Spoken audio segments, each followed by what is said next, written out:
Hey, it's Bill Simmons from the Bill Simmons Podcast here to tell you about Michelob Ultra Courtside. It's getting fans closer to the NBA with a chance to win prizes like courtside seats, a trip to All-Star Weekend, and much more. Check it out at MichelobUltra.com/courtside. Michelob Ultra Superior Access, Courtside 24-25 sweepstakes, no purchase necessary. Open to U.S. residents 21 and up. Begins on October 1st, 2024, ends July 1st, 2025. Multiple entry periods. Visit MichelobUltra.com/courtside for free entry deadlines, and official rules. Message and data rates may apply. Void where prohibited.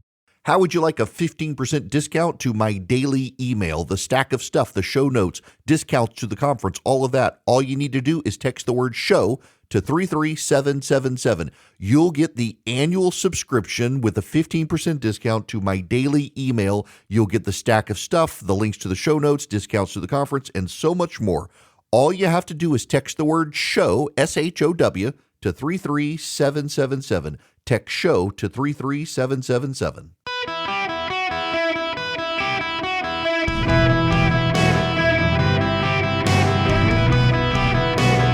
Welcome to the Eric Erickson Show podcast, Hour 2. Greetings, conversationalists. Welcome. It is Eric Erickson here across the United States of America, and I am delighted to have you with me today, wherever you are. The full number, if you want to be on the show, 877-973-7425. And yes, one more time, let me tell you, if you text Eric, E-R-I-C-K, to 33777, I'm going to send you a link back.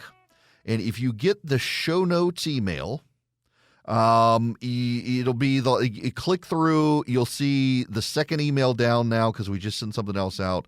It'll be the show notes, and it is as comprehensive as you possibly can get on the times the polls close, how many electoral college votes are up for grabs per hour, all of that. But I want to just remind you of the basics. And I know a lot of you know, but I've got a lot of emails from a lot of people.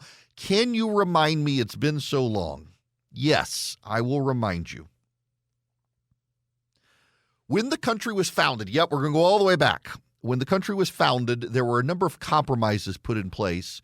And one of the big concerns of small states was that of the 13 original states, those smaller states would get short shrift if the Republic, because Virginia and New York dominated the early Republic. And so the other states were like, well, now, if this is a popular vote issue, people are going to go to Philadelphia, they're going to go to Williamsburg, they're going to go to New York, they're going to go to Boston, and everybody else is going to get ignored. That's not fair. What about New Hampshire? What about Connecticut? What about Georgia? What about Charleston and South Carolina? And so they had already come up with the idea of a bicameral legislature. So you would have a Senate that represented the states. And remember, until the 1900s, they were appointed by the states. The senators were. And you'd have a House of Representatives, and the House of Representatives would represent the people. The states would have a durable turnover of a third of the Senate every 2 years. Only a third of the Senate would be up for election to be considered an ongoing body. But the House would be considered a new legislative body every 2 years. There would be new elections, and it would be the people, and there would be a census every 10 years, and the numbers would be changed for the population. They already had that detail worked out. That was Article 1 of the Constitution. So they get to Article 2 and the president, and they were like thinking, how do we pick the president? Our idea of the president is as a chief magistrate to do the will of the Congress, but also we need one man to have the power to negotiate foreign affairs. The presidency was not meant to be powerful domestically, only powerful internationally, because they knew that the president would have to deal with dictators and kings. But domestically, they wanted a president who was a chief magistrate, a CEO who would take orders from Congress, so to speak. Remember, for about the first 50 to 60 years of the United States, presidents did not veto legislation that they did not like. They only vetoed legislation they thought was unconstitutional. That shifted over time. Presidents were not supposed to be the big deal.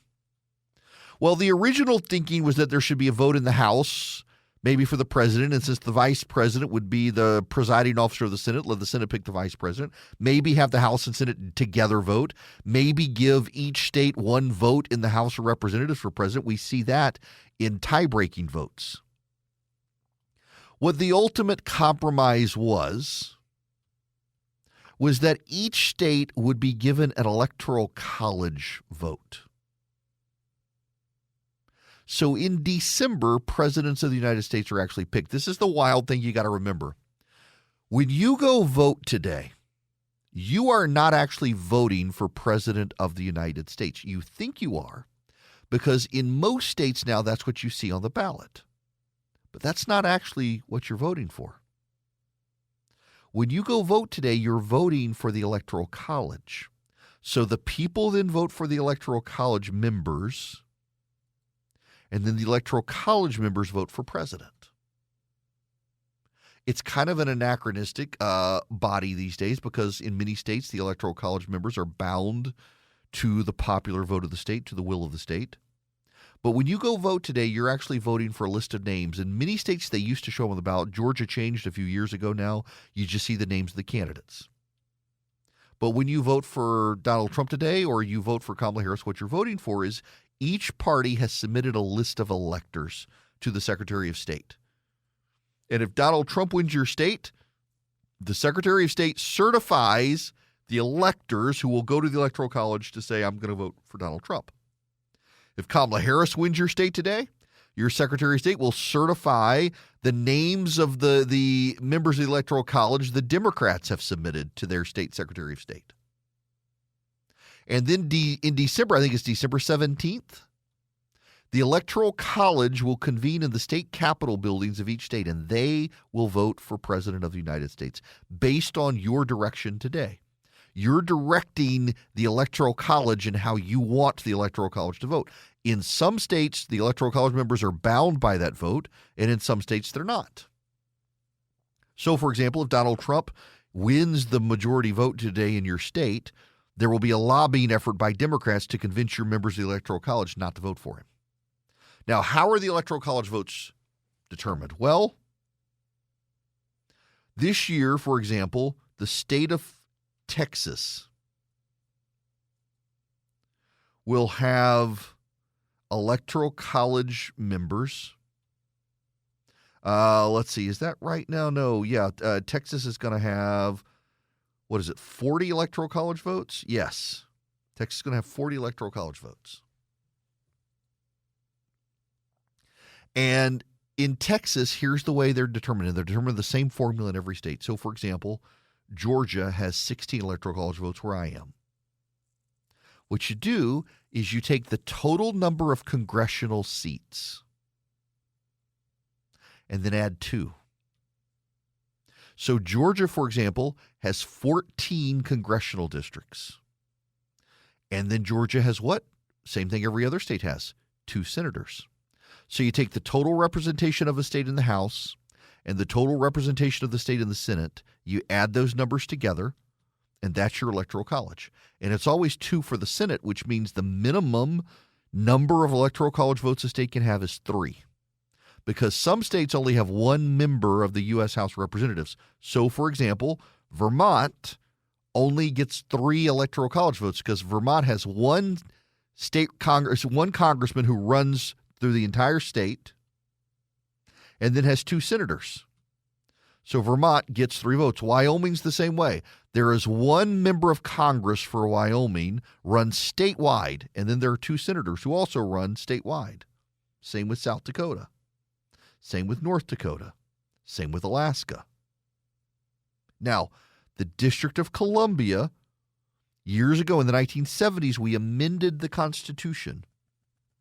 In the 1970s, we decided the people living in the District of Columbia should get a right to vote for president. Up until then, they had no right to vote for president or members of the Congress. They don't have senators even. What we decided was the District of Columbia would get the minimum number of Electoral College members, which is 3. So D.C. will vote for president as well. It will get 3 Electoral College votes. And that gives us that means that you have to have 270 Electoral College votes to win. So 270 Electoral College votes is the majority. If you get to 269, that's a tie, 269 to 269. That's settled by the House of Representatives. But otherwise, You got to get to 270. Whoever gets 270 electoral college votes wins. Now, that means that on occasion in this country, and it's happened several times now, Donald Trump being the last, ironically, in 2016, George W. Bush in 2000 was the last one. That means that the popular vote in the Electoral College can disagree. Why? Let me paint this picture for you. Let's say 70% of the voters in every state go vote. So 70% of Georgia voters vote, 70% of Texas voters vote, and 70% of California voters vote. If 75% of the voters of California and New York voted for Kamala Harris, but in every other state of the union, all 48 other states, if 51% of those people voted for Donald Trump, Kamala Harris would be president of the United States.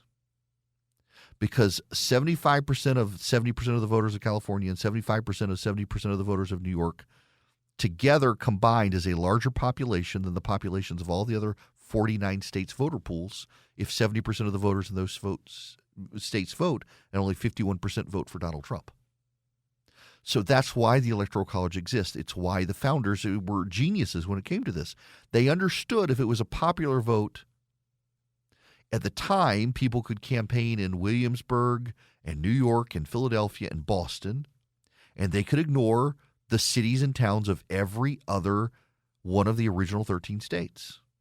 And as it's expanded now, if you were to run a popular vote election, you would spend your time campaigning in Los Angeles and San Francisco, in Houston and Dallas and Washington, D.C., in New York City and Chicago and Miami and Atlanta, and ignore the rest of the country. The people in Iowa would never see you. The people in Pennsylvania would never see you unless you went to Pittsburgh or Philadelphia. People in Wisconsin wouldn't see you at all. The people in Arizona, they'd never see you, let alone Nevada. Aren't enough voters there. Even in Clark County in Las Vegas, aren't enough voters. So the Electoral College forces the candidates to shift. Now, here's how it shifts over time. 10 years ago, Georgia was not a swing state, and Florida was. 10 years ago, Virginia was a swing state, and North Carolina was not. 10 years ago, Arizona and Nevada were not swing states, but New Mexico was, and so was Iowa. Every 10 years or so, the swing states change. So right now we're dealing with Nevada, Arizona, Georgia, North Carolina, Pennsylvania, Michigan, and Wisconsin. In 10 years, due to population shifts, that's not the case anymore. In 10 years, there will be a different set of swing states. And so it forces the candidates to focus on different states. It also, by the way, makes it harder to steal an election. Now, I know whichever one of your side loses, you're going to say the election was stolen, but it actually makes it actually very improbable to steal an election. Why? Because you got to know which swing states are in play, and then you got to know the election process of the swing states, and then you got to know the core counties in those swing states to manipulate the vote without getting caught. Pennsylvania is a very difficult state to steal. Why? Because in Pennsylvania, every single county has a different way to vote. Every county gets to decide its own way to vote. Hard to steal in Pennsylvania. People are going to say it's stolen if their side loses, but it's very difficult to do. That's the structure of the American constitutional system. Why? The founders did not like direct democracy. They knew from the history of Greece it was deeply destabilizing, and they were afraid in the early republic that foreign agents could undermine it. Now, right now, what's happening here is, yes, China and Russia are trying to manipulate our emotions to vote. It's true. They're not trying to get you to vote for Donald Trump, contrary to what the Republic or the Democrats say. They're just trying to get you to turn on each other. It's like, for example, that video of the Haitians claiming they had Georgia driver's license and were going to vote. We know now a man has confessed he was paid by Russian agents to put that online. They're trying to manipulate your emotions, but it becomes a very hard thing to manipulate our electoral college the way it works. It's a very robust system. And the moral of the story is, in 4 years, we're going to do it all over again. Just because your side loses does not mean it's the end of the republic. You may just not like what you get for the next 4 years, but then we do it all over again. Well, we have the first results in Guam. The island of Guam, for the first time in 13 years, has flipped to the GOP. Hank Johnson, congressman from Georgia, like, I told you it was going to flip. I told you. Kamala Harris, though, did win the presidential vote in Guam, but only by 3 points. For perspective, Joe Biden won it by over 10 points in 2020. And this is the prevailing trend that I'm seeing out there right now. And to the extent that I am getting any information from people, it is that the turnout is down from 2020, higher than 2016, but it's down, and it does seem that this is hurting Democrats. So, for example, in Washoe County, Nevada, it's the second largest county outside of Clark County. The Republican turnout right now is about 1,000 votes higher than the Democrats, which normally that's not the case. And that's the Reno area, and the Republicans are already ahead in early voting, which is an ominous sign for Democrats out there. It's a problem. And by the way, the Republican turnout in these Great Lakes states does appear to be coming out. So there is a concern there. Now, the phone number here is 877-973-7425. Those of you on the phones, be patient with me, please. I only have about a minute and a half here. That's not enough time to get your phone calls. But I am happy to entertain your calls today on the election and stuff. You got to get past Charlie, though. Charlie did text me. No offense to any of you, but he's like, looking for, like, sharper questions. If you need me to explain something to you, I'm happy to. And talk about trends, but also there is breaking news happening right now. The Prime Minister of Israel has fired the defense minister. This is happening right now. Israeli Prime Minister Benjamin Netanyahu has fired Yoav Gallant to the Israel Katz. The current foreign minister, will become defense minister, and Gideon Sa'ar will replace Katz as foreign minister. This is happening right now. Benjamin Netanyahu shaking up the war cabinet in Israel as they are preparing now for an Iranian attack on Israel, all while we are voting. Do they not know it's election day here? Leave us alone. Also, breaking news, there have been a series of bomb threats called into polling locations in the metro Atlanta area. Bomb threats have been called into the metro Atlanta area. The Secretary of State, Brad Raffensperger, says that all of these calls have already been traced to the Russians. These calls have been traced through known IP accounts being used by Russian hackers to disrupt the election. They are not real bomb threats. This is not just happening in Georgia. It's happening in North Carolina and elsewhere as well. It is foreign interlopers trying to sow discord on our election day. Americans for Prosperity, y'all. This is why I encourage you to sign up for Americans for Prosperity. Not only are they the largest leading grassroots group in the country, they've been out there just doing amazing, amazing work, knocking on doors, educating voters about what's at stake in the election. And they would love to have you on their team. All you do is go to americansforprosperity.org/volunteer today, and they'll get you signed up. A buddy of mine from AFP sent me some of the data of what they've been doing out there, and it is quite impressive. The number of doors they have knocked on, millions per state, not total, but per state, tens of millions nationwide. They would love to have you as one of their activists. They can train you. They can give you all the facts and figures how to advance conservatism in this country. You go to americansforprosperity.org/volunteer today. americansforprosperity.org/volunteer. Sign up with AFP. Learn to be an effective organizer for conservative reform in the United States at americansforprosperity.org/volunteer. Sign up today. Greetings. Welcome. It is Eric Erickson here. A lot of you got questions. I know. I am happy to help you. The phone number is 877-973-7425. Let me bring you up to speed on some headlines here. Across the Southeast in Georgia and in North Carolina, there have been a series of bomb threats called in to schools that are also serving as polling locations. The Georgia Secretary of State and the Department of Justice are now flagging them as malicious pranks from foreigners abroad, most likely from the Russians. Also, the Israeli Prime Minister has now fired the defense secretary. people are interpreting that as thinking that he may think Donald Trump is winning. In Pennsylvania, one of the warning signs for Democrats there is that the Democratic operation is still door knocking this morning. That typically doesn't happen if they think they're ahead. Guam has gone for Kamala Harris, but only by 3 points. It went for Joe Biden by over 10 points 4 years ago. And Dixville Notch, which cast the first votes in the continental United States, split 50-50 Trump-Harris, showing you how tight the race actually is, even in a place like that. Now, I'm going to go to, Branham. Am I pronouncing your name right? Welcome to the show. Yes, sir, you are. And Eric, first-time caller, long-time listener. Basically, I just, I'll be quick because I know you got a lot of callers, but I just wanted to say you brought something to my brain here. It seems like all these people that seem to think that we've got only, that this is going to be the last election, they're the same people that will say that Donald Trump is obese, that he's slipping mentally and senile, and that,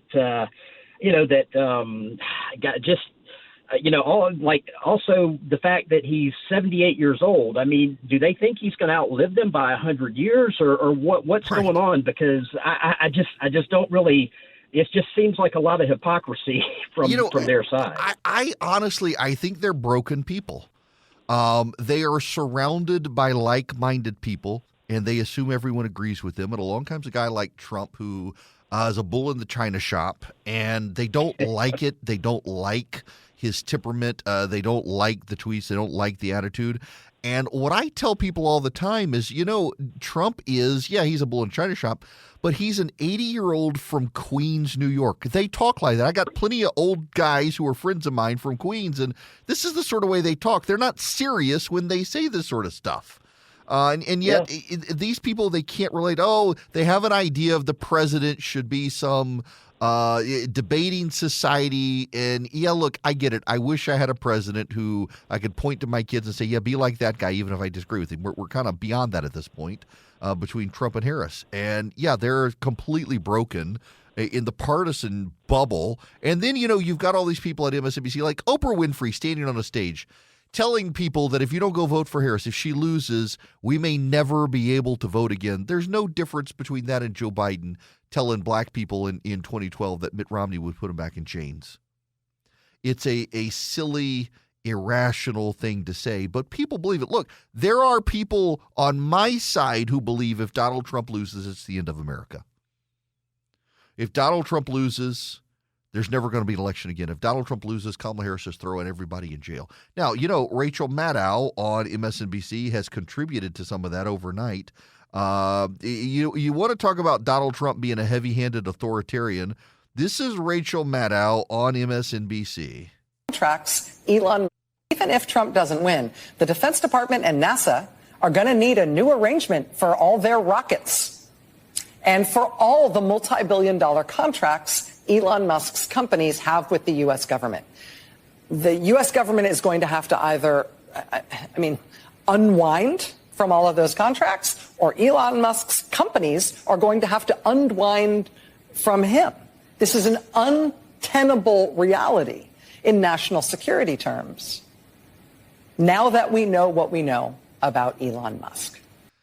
So because Elon Musk is supporting Donald Trump, the United States must divest all business with SpaceX, one of the most successful private space venture, the most successful private venture space companies ever made, using the private sector, building rockets more efficiently than NASA. We got to unwind and divest everything because she doesn't like Elon Musk. They are the authoritarians they warned us about. Now, I want to spend a little bit of time on this story about the Russians because this is a big story and we got plenty of time to talk about other stuff. Also, Ryan Prescott, send me your Venmo.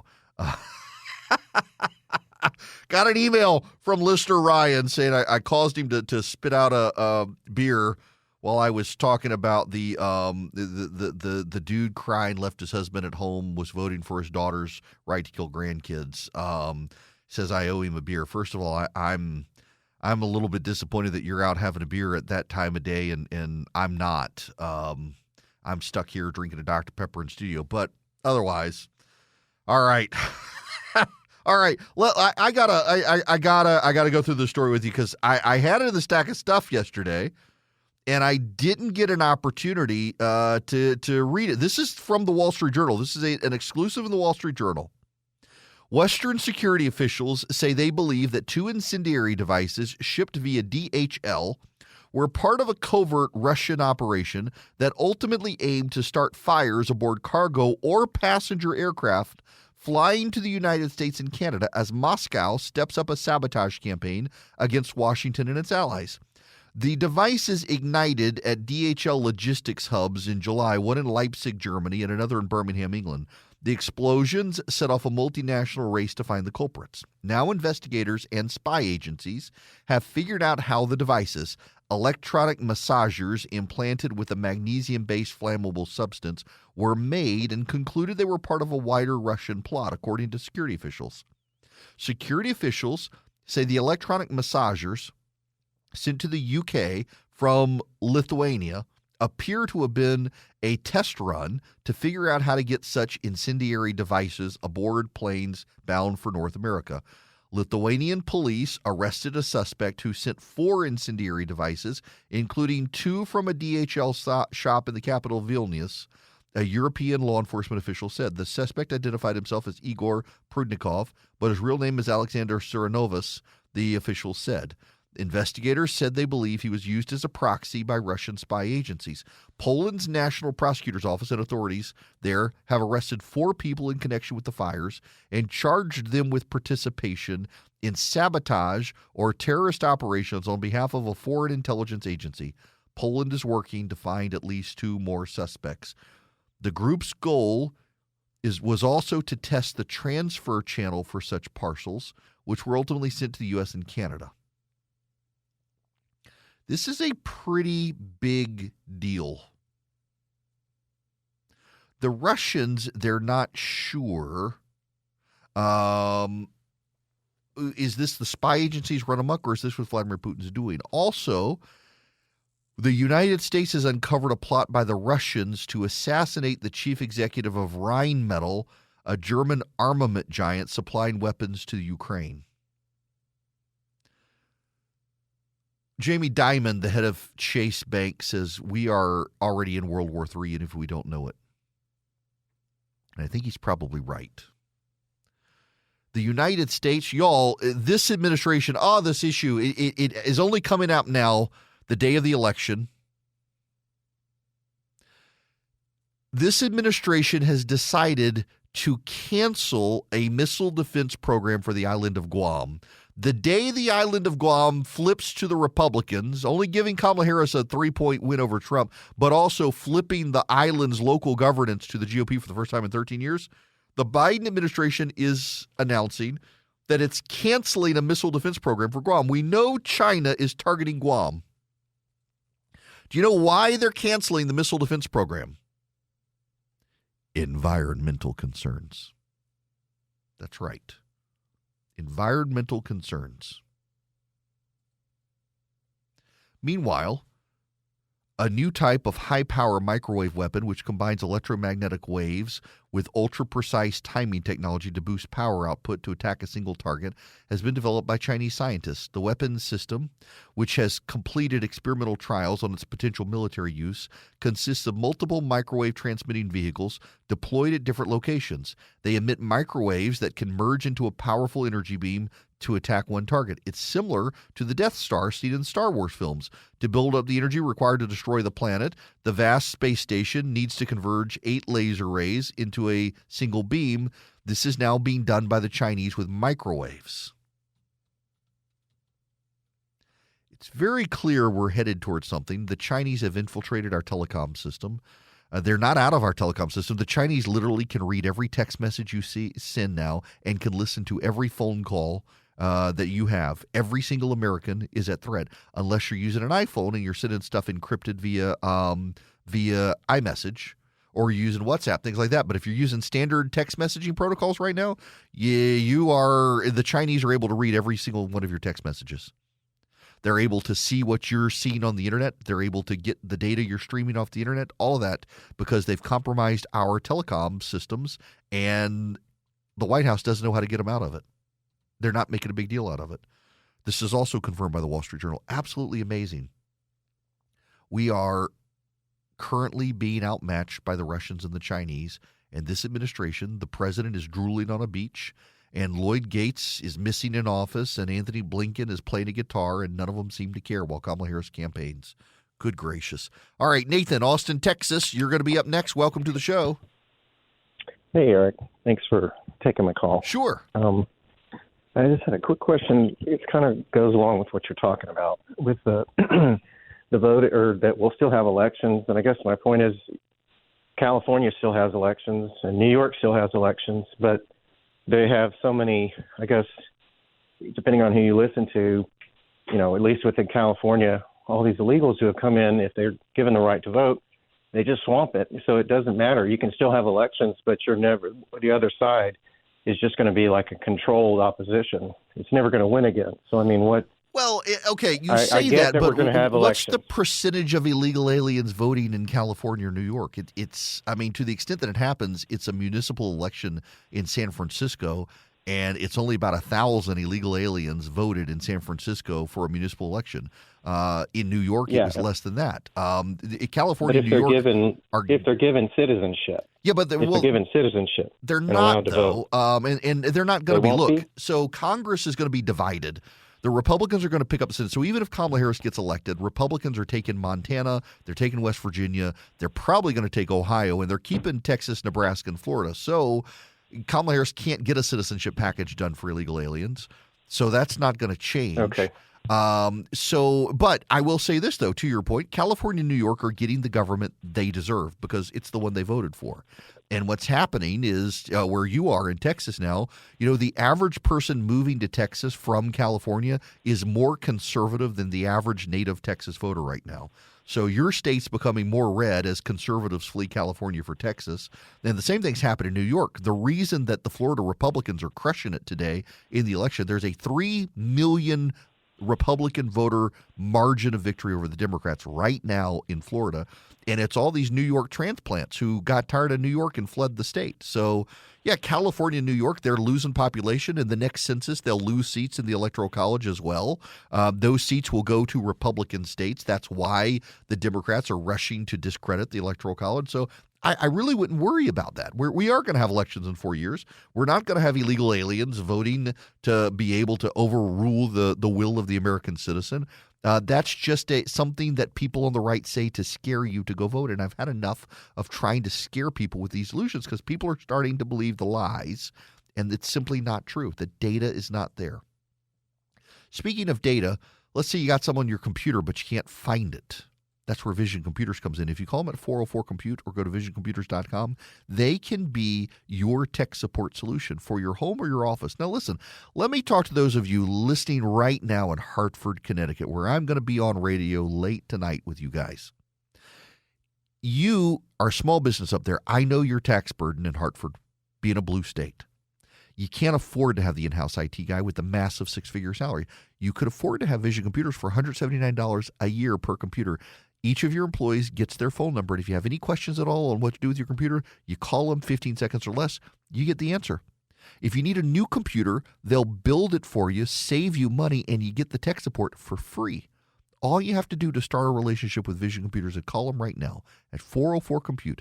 They are headquartered in Atlanta, Georgia. They deal with people in all 50 states, and they would love to work with you or your business. If you're a freelancer, you work out of a coffee shop, you need your own IT department, that could be Vision Computer for $179 a year. Just call them, 404-COMPUTE, or go to visioncomputers.com. In fact, if you call them at 404-COMPUTE and you tell them Eric sent you, you're going to save even more money. Greetings, conversationalists. Welcome. It is Eric Erickson. The exit polls are in the wild. The exit polls are in the wild. Warning, warning, warning. Do not believe them. Do not believe them. Do not believe them. Here's why. They are not adjusted.